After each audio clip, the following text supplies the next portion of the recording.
topics and opinions expressed in the following show are solely those of the hosts and their guests and not those of W4CY Radio, its employees, or affiliates.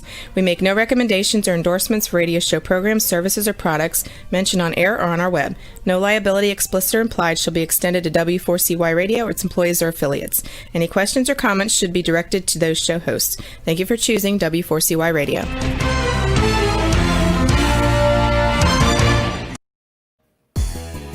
Welcome back, everyone, to the Geeks, Geezers, and Googlization Show, the home of Googlization Nation, where we talk with HR and business thought leaders about the crazy shift going on in the world of business, technology, and HR.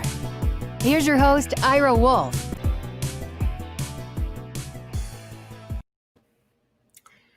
Well, welcome back. Ira. Well. If anyone thought that 2021, we were going to flip this calendar and get back to normal, this is normal. I just read, somebody else just quoted this. The new normal is abnormal, or abnormal is normal. So whichever way we want to look at that. But hey, apologize for everyone. We were about a minute late here. We had a little technology glitch, which throws us one more thing to throw us into the world of uncertainty, or the world of VUCA, volatile, uncertain, complex, and ambiguous. So welcome, Joyce, back for another week of Geeks, Geezers, and Googlization. Thanks. It's great to be your co-host. Yeah. I love it. And welcome, everybody, to Googlization Nation. Wow, we were on last week, kicking off the year. We had a great topic. But while we were in our conversation, there was a few things going on in Washington. Here we are again. A week few later, more things going on in Washington. And the next week at this time, we're going to have, hopefully, it'll be normal and calm and peace will be returned. But next week, because we are live, we never know what happens. And next week, this time, we should have a new president, but we will never take much for granted these days, or we shouldn't take much for granted. And you know what they say about making assumptions, right? I think it's really important to say one thing, Ira, and that is if you can't watch our show live, please make sure to listen to the podcast available on many different podcast channels. Yeah, for sure. I appreciate that. And again, hopefully you'll subscribe. So there's a couple ways that you can get updates. If you can't catch us live, you'll know when the replays are available. So many of you may be watching on YouTube. If you are watching on YouTube, please make some comments. Please let us know where you're calling from, any questions you want to have, what you like, what you don't like, if you agree or you disagree with us. You can do that on Facebook as well. So it's facebook.com/Success Performance Solutions. If you're not there. And then on the podcast, also W4CY.com. That's audio only, but we're broadcasting for those who want to listen on, who may be driving, or running or doing some exercise. And then we're available on Apple, Amazon. We're now on Audible, on Amazon, Google, Spotify, iHeart, you name it, we're there. Talk4TV.com as well. So just if you basically search for Geeks, Geezers, Googlization, we'll pop up. You'll find out. Find us. Yeah, and hopefully you'll misspell subscribe. Yeah, we've got some fantastic guests. I mean, last week with Jeff Wald talking about the future of work, fascinating. You talk about a guy who puts money where his mouth is, $10 million to say, what's the future of work going to be like? So again, hopefully he made us a promise. He's going to announce it in January 2040. 40, right. Yeah. For those of us who are here in 2040. Stay tuned. But today, it's interesting. I was watching a conference this morning, the recruiting RAC recruiting automation conference. And the last speaker, fantastic speaker was the first one, CEO of TriNet. So talking about HR and the future of that. But the last one was talking about empathy. I was talking about the importance of empathy, perspective, how do we build that? So today we have Derek Lundsten. He's the CEO of Life Guides. I met him through a past speaker or guest and a future guest, Jason Cochran, who will be on 2 weeks from now, I think. He's got a company called I Aspire. But Derek, get everybody straight. Derek has a company called Life Guides, and Jason had introduced me to him. So we talked a few months ago. Fascinating. What a timely subject. We're talking about well-being, mental health. How do we deal? How could companies be what his title is business as a force of good? Business as a force of good. How can we use business to help people deal with all the stress that they're feeling and more, because it's costing amazing statistic, and he'll be able to hopefully confirm this and give us more insight. But $2 trillion, $2 trillion of lost productivity due to lost productivity, employee stress, mental health issues, and 2020 just exacerbated it. So I don't even know if they're current numbers. It could be worse. It could be worse than that. Probably is actually, huh? Yeah, it's a huge problem. And then little things like just a few minutes ago, trying to get on the air and realizing we're having some challenges. So individually, we don't have we're in the wrong studio or something, right? Yeah. So we got it straightened out, but we're learning to do things on the fly. So I don't know, Joyce, if there's any message you have today. Again, we do hope everybody's staying safe for many reasons. Prior to this, we were talking about staying safe because of COVID, continuing to wear your mask, continuing to keep your distance, wash your hands, use common sense when you're doing things. Now we got to worry about, additional issues. Yes. Yeah. Additional stresses. Yes. I would just ask everyone to just take a deep breath and realize that we do have level heads that will be in charge beginning a week from today, actually. And that things are under control. The media sometimes gets off on making it seem like things are a little worse than they really are. I'm not saying that we shouldn't be concerned. I'm not saying that these aren't systemic issues that we don't need to address, because definitely we do. But I do believe that as individuals, we need just to relax and just know that. Looks like Joyce froze up a little bit. But with that, go ahead, Joyce. You froze up a little bit. But that's a great segue. So let's, with no further ado, I'd like to bring on Jeff or Derek. I'm still on Jeff. Derek Lundsten. Derek Lundsten. Derek, welcome to Geeks, Geezers, and Googlization. Appreciate you being here. Thank you both. Thank you, Ira. Thank you, Joyce. It's really, truly a pleasure to be here with you, and looking forward to the conversation. Great to have you, Derek. Derek, I just want to say something before we begin to get into this discussion.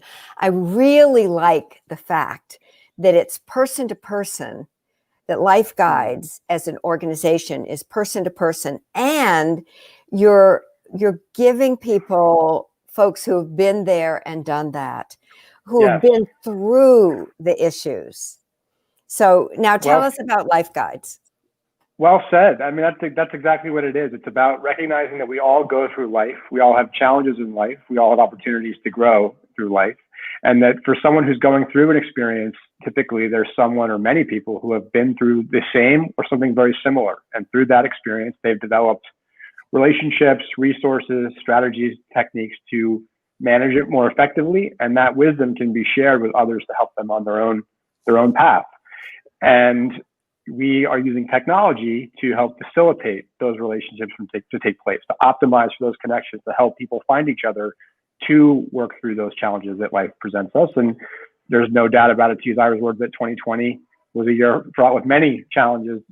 Some were new, some were expansions of things that were familiar, but obviously that change will be constant. And now more than ever, I believe that we as business leaders have an opportunity and a responsibility to make sure that our people are being considered and taken care of. And we're creating cultures where individuals are doing that, and that understanding, to use your word, the concept of empathy, is that really putting yourself in someone else's shoes and feeling what it feels like to be managing whatever they're managing. That's what really connects us as human beings and as as colleagues and communities. So. Yeah, both Ira and I have talked about empathy, especially this year. I don't mean this year, 2021. I mean over the course of the last 12 months as Sure. we've been going through this pandemic, because it's a very, very important thing for leaders to have that empathy. But what you're saying is that, well, tell us though, you talked about the technology. Using technology, is it kind of a matching thing? Do people go online and put in what their issue is, and then they're matched with somebody who's been there? That's correct. That's correct. So we're developing. Let me just interrupt there. Let's do one little step back. Tell us a little bit about life. Tell us a little bit about Life Guides. What it is. We sort of jumped in of how you do the work, but tell us what it is and what what your passion was for starting that, or your purpose for starting it, and then how do you match people? How does it work? Sure. So first off, I can't take credit for starting it. That was the idea of Mark Donahue, the founder of my business partner's effort. He brought this forward, this idea, which was how do we use technology to connect people for the purpose of working through these life challenges. And when I met Mark a few years ago at an event, and we started talking about this, and in fact, Will Bunker, who's the founder of Match.com, was also in the room at the time. He's also one of our collaborators on this. We started talking about how do you take the concept of online dating to online relationships for other purposes. And for me personally, I felt almost a spiritual calling, which was how do you help people live happier, healthier, productive lives and reduce unnecessary struggle and suffering. And if there was a platform, a technology platform that would facilitate those connections, that would be a way for us to move closer to that. And so as an early investor in the organization, I got increasingly more involved and more excited about what the work was doing.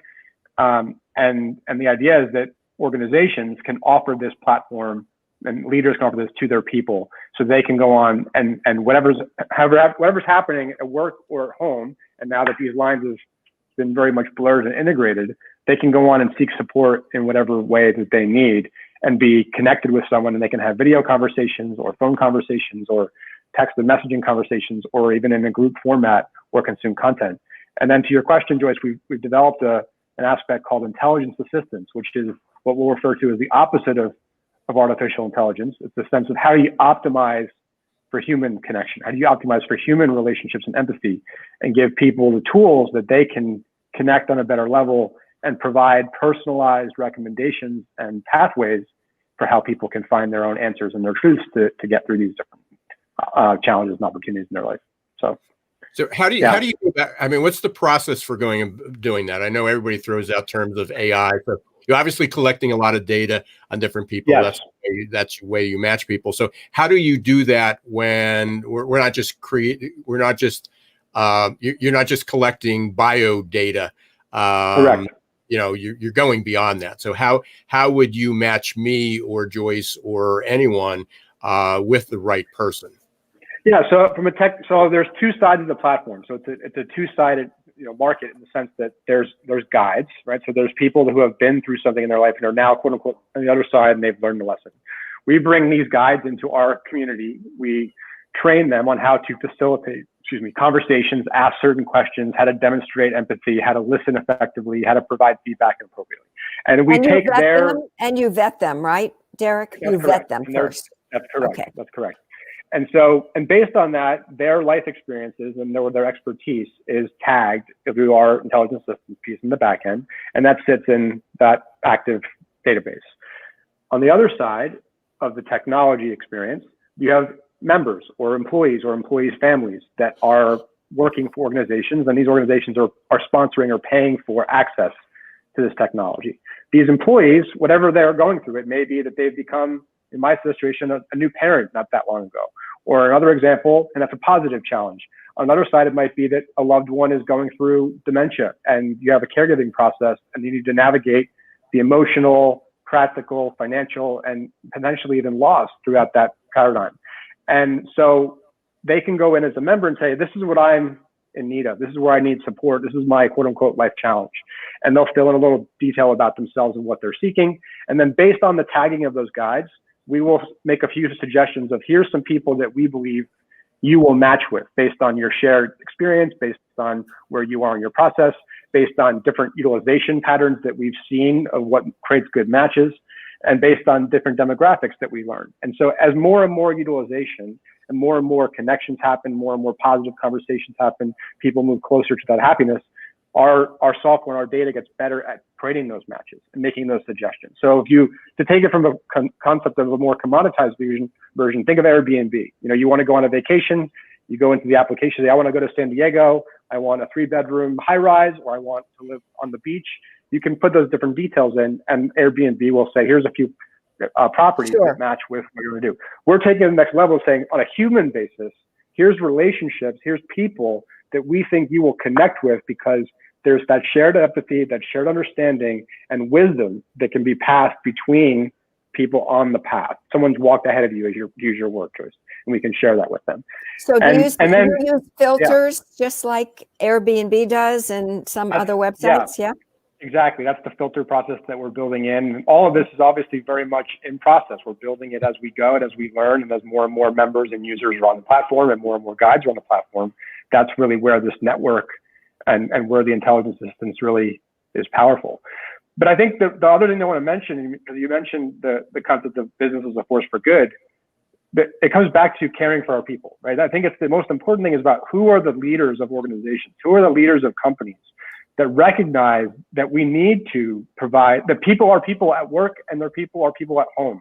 And oftentimes the challenges that people bring to work affect their ability to be fully present to perform. And not only that, but the challenges that they manage at work affect how they can show up for their families, for their spouses, for their kids, for how they want to live their life. And so creating opportunities for people to move on that path together is also a big part of it. And now we are in a position as leaders, and as we think about how we move forward from an economic and employment opportunity. I refer to what's happened over the last year and the job loss and the job opportunities that will be created in the future.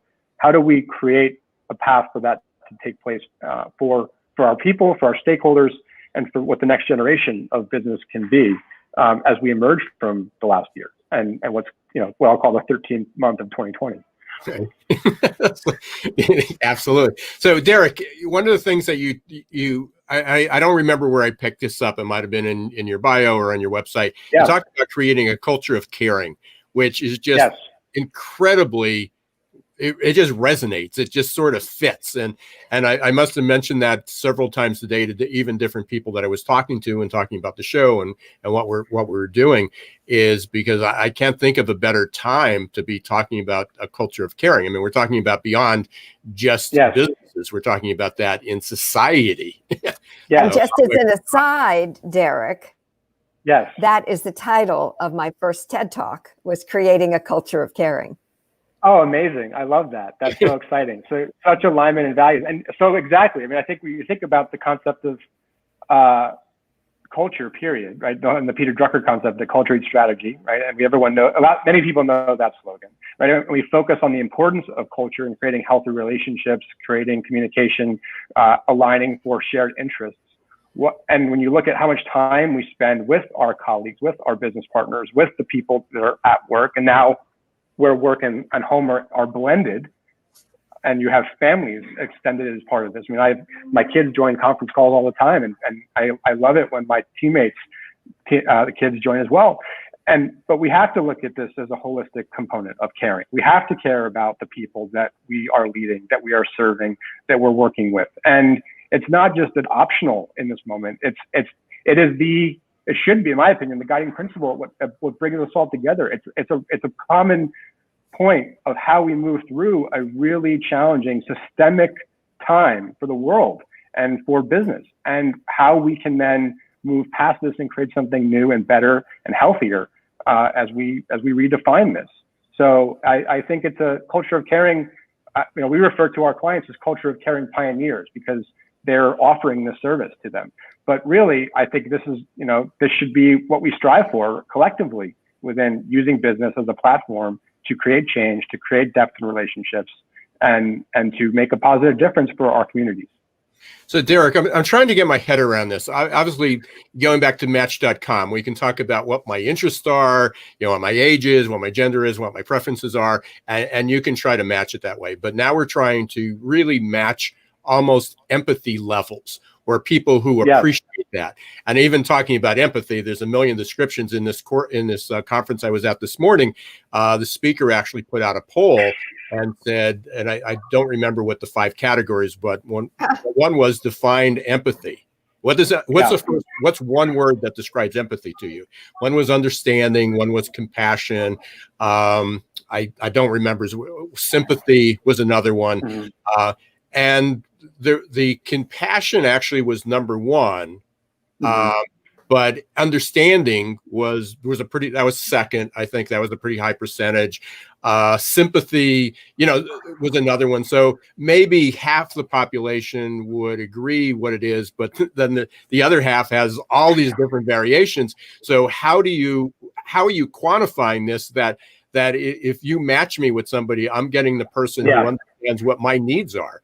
And it's really soft stuff. I mean, it's not easy to articulate other than even capture that. Yeah. So so many thoughts on that. So one, I personally attribute compassion as empathy in action. It's actually applying the concept of shared understanding to what you're doing. That's just my personal feeling. But to your question, empathy does start with understanding. It starts with putting yourself in the other person's position in terms of how are they emotionally, mentally, practically coping with or managing whatever is going on in their life. And it does also start with communication, which is listening, really looking at it from a place of open-heartedness and support to help someone on that journey. And then from a technical standpoint, we're learning. So every time that a member has a conversation or an interaction with a guide, the member has the ability to rate the depth of that relational connection, the depth of them feeling understood, the quality of the conversation and supportive advice or resources they may have received.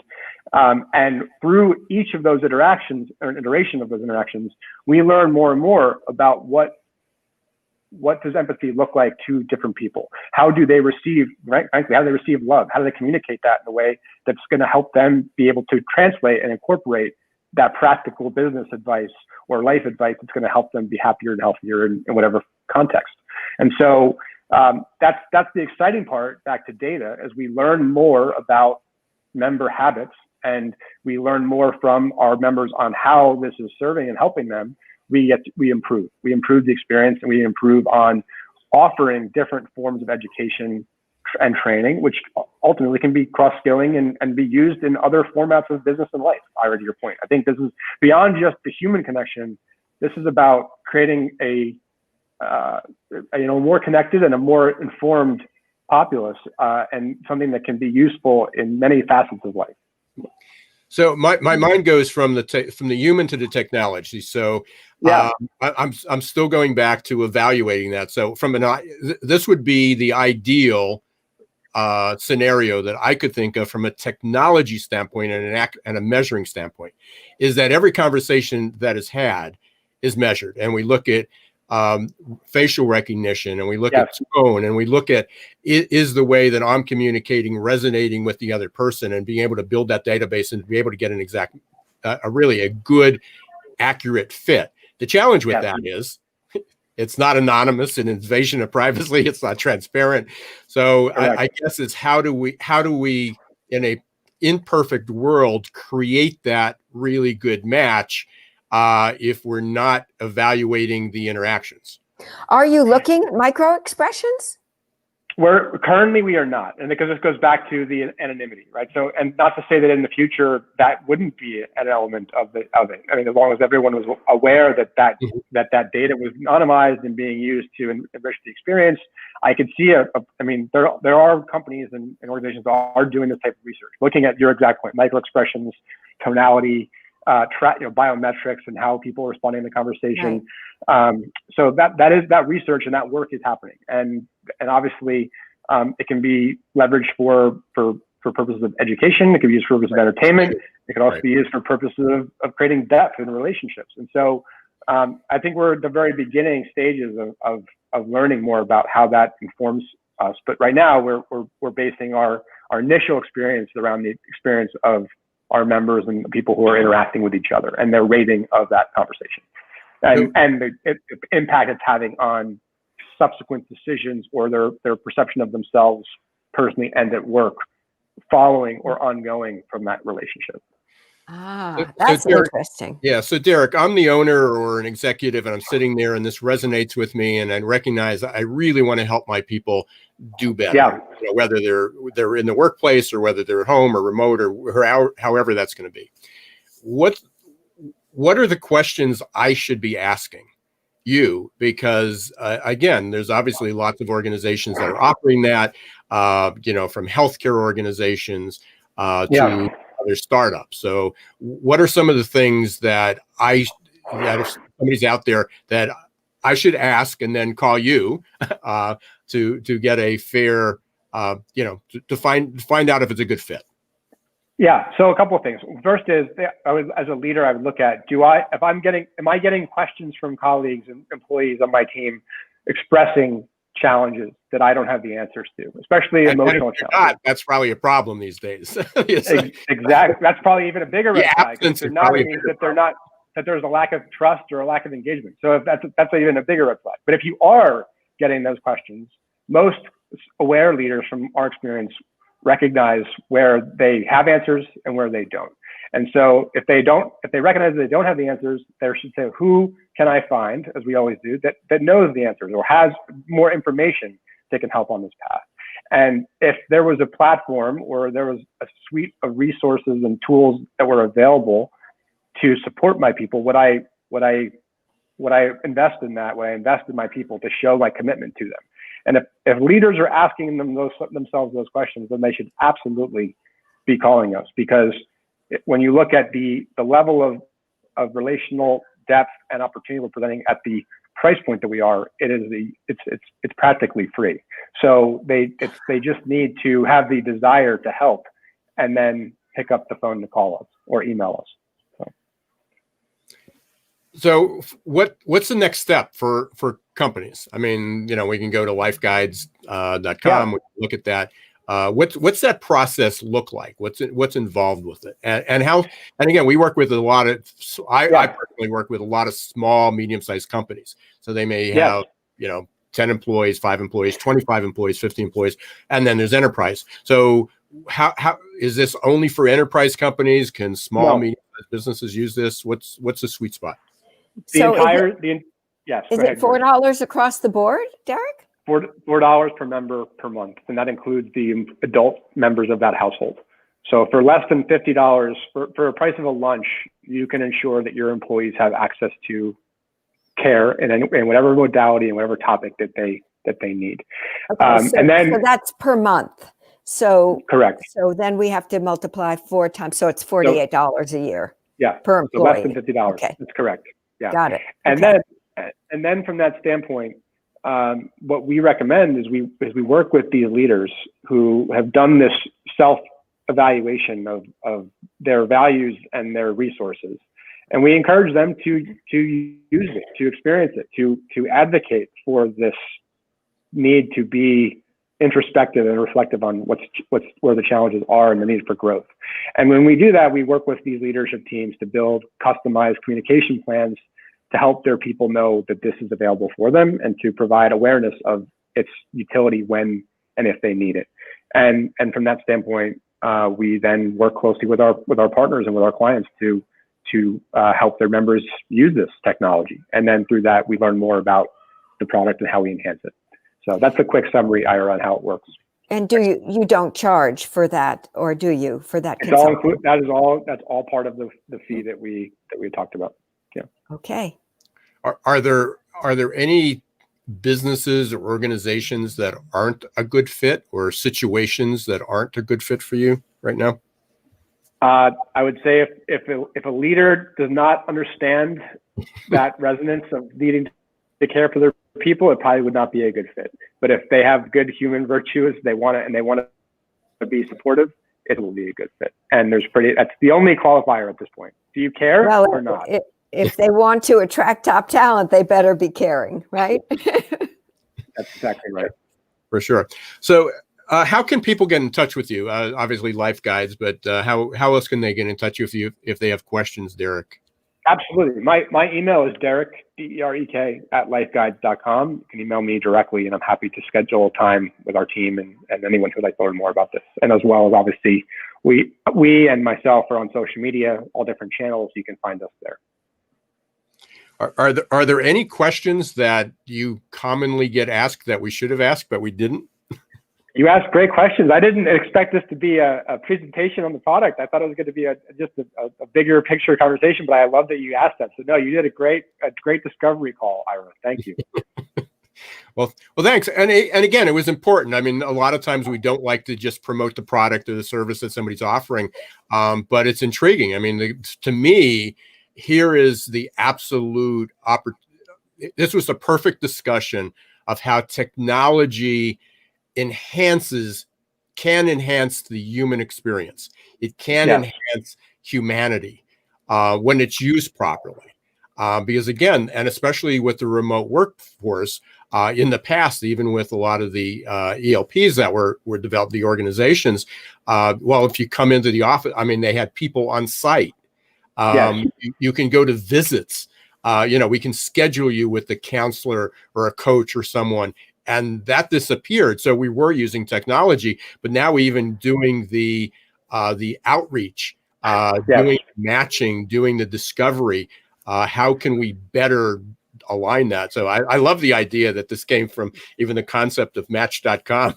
Thank you. And there are two things that I really like, and that is the idea of using technology to facilitate the human connection, which is what you were talking about, and the idea of using humans instead of videos and printed material and sending people to a website to read is obviously not as nearly as effective as giving them a human with whom they can communicate. Yeah, using technology to make humans better, not necessarily replacing humans, and that's what a perfect example. So it was an easy rabbit hole to go down with you, Derek.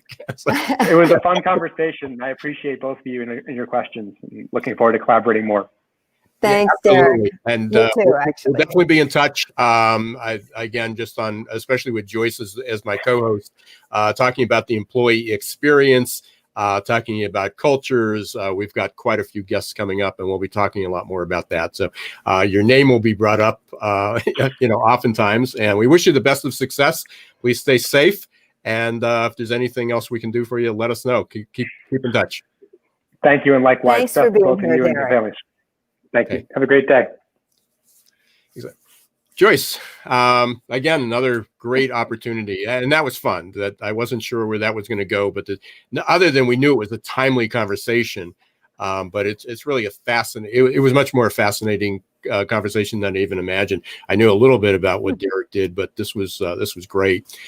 We are going to take a short break. Thank you for listening to Geeks, Geezers, and Googlization.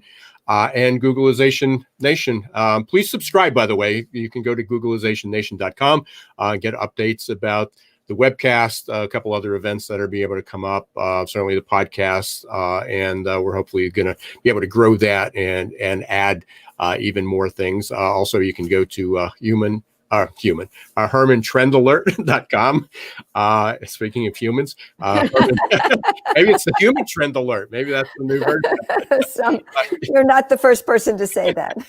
The HermanTrendAlert.com, and you can get Joyce's email. And when we come back, we're going to go into our special segment, which is Ahead of the Curve.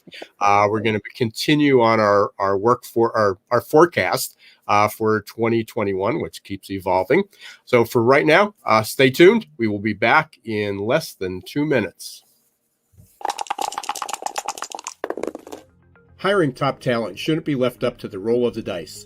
And yet, that's exactly what many organizations do. They roll the dice, cross their fingers, and pray for a better outcome. Hiring the right employees the first time is much too important and way too costly to leave to a game of chance. Your employees and your customers deserve better. For 25 years, Success Performance Solution has been helping small and medium-sized businesses hire smarter. They offer pre-employment and leadership assessments from typing and data entry to C-suite competence. Whether it's production, sales, healthcare, call centers, or management, Success Performance Solutions can help. Visit their website at www.successperformancesolutions.com to schedule a free demo or call 800-803-4303.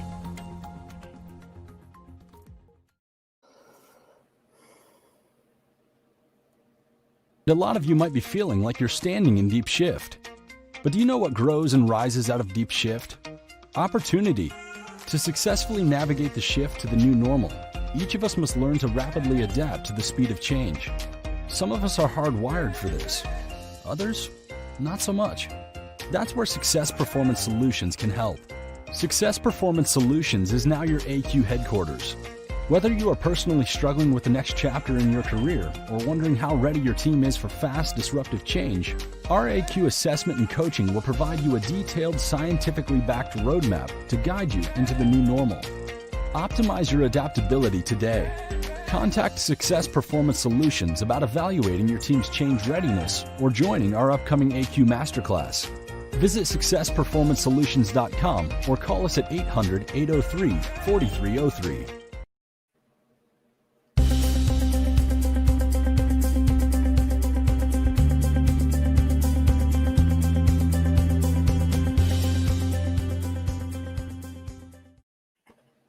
Hey, welcome back, everyone, to the Geeks, Geezers, and Googlization Show. I am here with my co-host, Joyce Joya from the Herman Group. And we are, this has been a great episode. This has been fun. And we've had really good conversations. And again, I want to thank Derek Lundsten from Life Guides for being our guest on the earlier segment. And again, what a valuable subject, talking about employee stress, mental health, well-being, whether it's whether you're working or not, whether you're an employee or not. It's a great opportunity. And we're certainly going to be hearing a lot more, about that in the future. And for employees who are going through issues, it's very affordable. We're all going through issues. I think it's just a matter of how far, how our coping skills are, but how extreme that is. And then it goes into our ability to adapt. You just saw the commercial for adaptability. More and more people, more and more interest in that. I keep seeing that come up in more and more themes and more conversations about our ability to adapt. And we're so concerned right now with getting through this, with enduring and rebounding and resilience, and everybody's throwing out all the buzzwords. But ultimately, while we're figuring out how to adapt or how to get back to some normalcy, the whole environment's changing. And we've talked about this before, and you may bring it up even on your forecast, is that people are expecting to go back to a workplace or an environment that was like it was before. But as it turns out, sometimes the workplaces aren't going to be there. They now may be co-working spaces. But even when people go back, is all the people that you used to see on a daily basis probably aren't going to be there, because it's going to be some type of a hybrid or distributed workforce. There may be different types of environment, different precautions that are in place. Technology is still advancing. We're not going to erase that and go back to where that was. So now we do rely on all these, on all the technology, what travel is going to look like, conferences, meals, parties, social events, all different. And now that even from talent, that we have an opportunity to seek talent worldwide. There is no geographic limitation anymore to have the talent. Even if you have to bring people in, they don't have to come in every single day. Maybe they can come in once a month or, for a few days. So, but, how are you going to build a culture? How are we going to build a culture around that? And then culture of caring isn't even an added element. So it'll be fascinating. So anyway, I know we're going to continue on your work list part 2, your forecast part 2. So I'll turn it back to you. Thanks, Ira. Well, we have a viral tsunami going on the West Coast. And amid this, I was on the phone the other night with my physician, and she sent me a picture of the curve of cases here in Austin, and it was like this.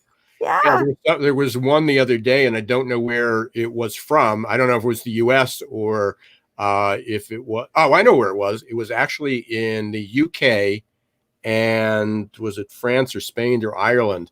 And it literally was a 90. It was a vertical line. There was no incline. It was a vertical line. Wow. Yeah. And Wow. I haven't seen California's, but I assume California's there, but across the whole U.S. Well, not quite vertical, but very close to it. And the line for Austin, I mean, Austin's opening up its convention center for COVID patients at this point. But anyway, on that, into this environment, we are moving into the future as corporate America, as business America, right? And there are a number of additional trends to what you just recounted and what we talked about last week. And the first one I want to talk about is diversity and inclusion, because I see that as more important than ever.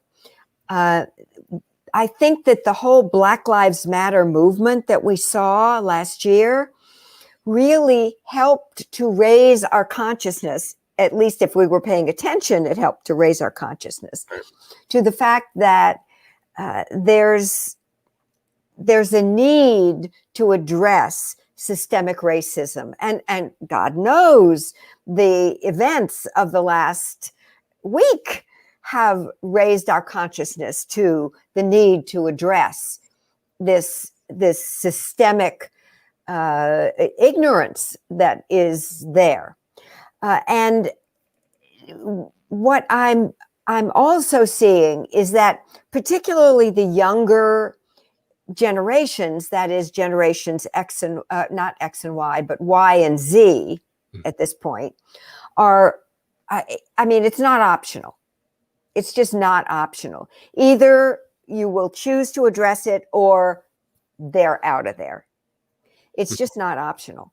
And so what we're going to see is that every major organization, if they don't already, will begin addressing these issues in a big way. And they need to, because there is so much prejudice that people are not acknowledging in all levels of corporate America that needs to be addressed. And the second thing I want to address, if I may move along, is that big data in HR will have an increasingly important role.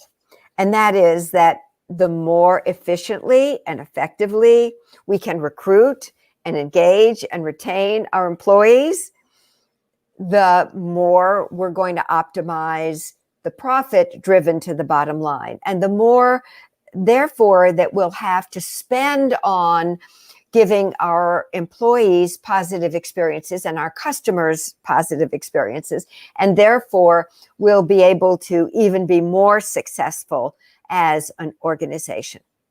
The third one I want to address today is that wise companies will use technology to stay connected in all kinds of different ways, even within the organization, using cell phones and testing to create an immediacy to acknowledgement.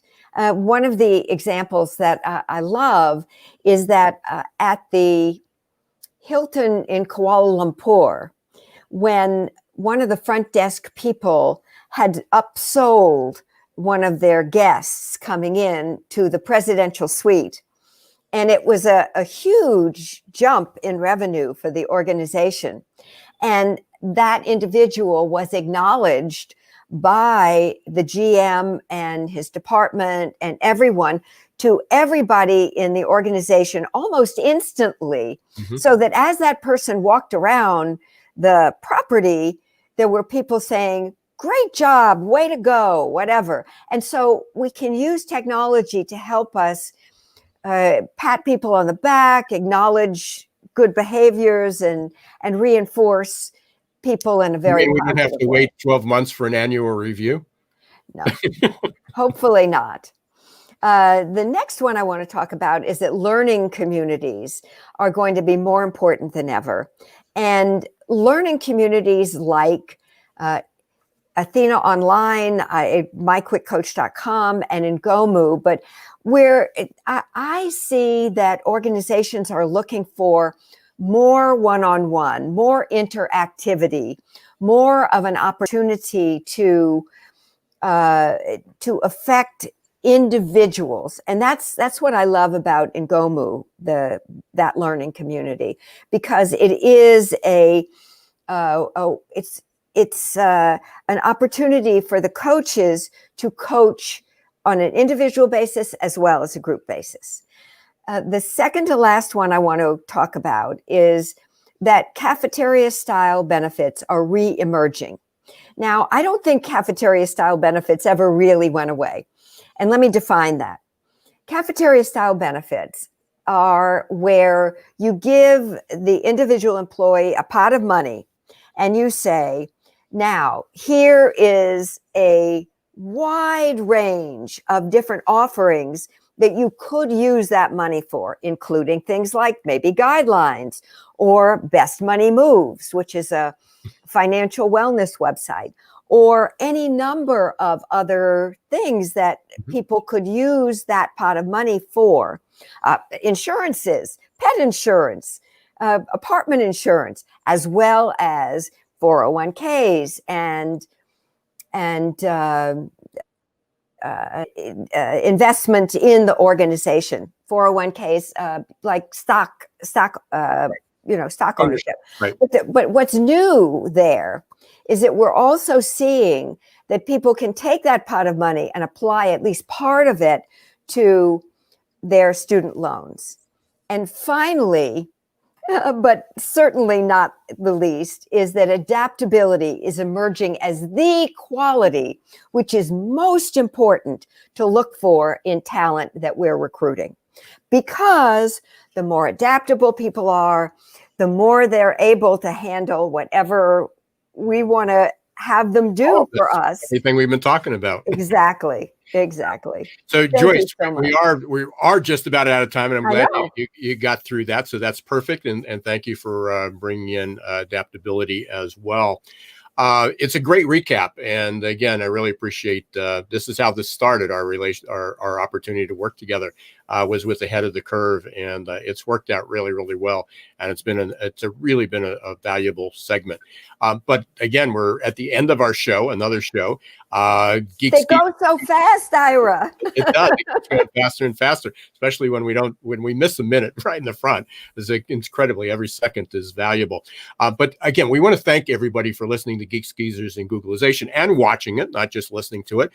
Please go, if you're watching on YouTube, please subscribe, leave some comments, let us know how you're doing. Please share it. We're also on Facebook live each week, Wednesdays, 1 p.m. And then the replay is available there. And then we are on every podcast that I can think of from Apple, Google, Spotify, iHeart, you name it. If you just search whatever your favorite podcast is, we should be there. If we're not, let us know and we'll make sure we get there. Till next week, we'll be talking with J.D. Conway. He's from Bamboo HR and Utah Business. Fascinating guy. I heard him on a panel probably 3-4 months ago, and they said, hey, we need to connect, and he agreed. So next week will be the inauguration, so hopefully we'll have a smooth sailing through that. But we've got a number of great guests. I mentioned Jason Cochran will be on the following week. Will be actually almost a follow-up to his company's a really good connection with what Life Guides is, so we'll continue that conversation as well. So until next week, thank you very much. Please stay safe. Thank you so much. Many reasons. Stay healthy. And if you ever need anything, please feel free to reach out to myself and Joyce. Herman Trend Alert, Googlization.com. Please go up and sign up for both of those. Until next week, don't let the shift hit your plans. Thanks, everyone.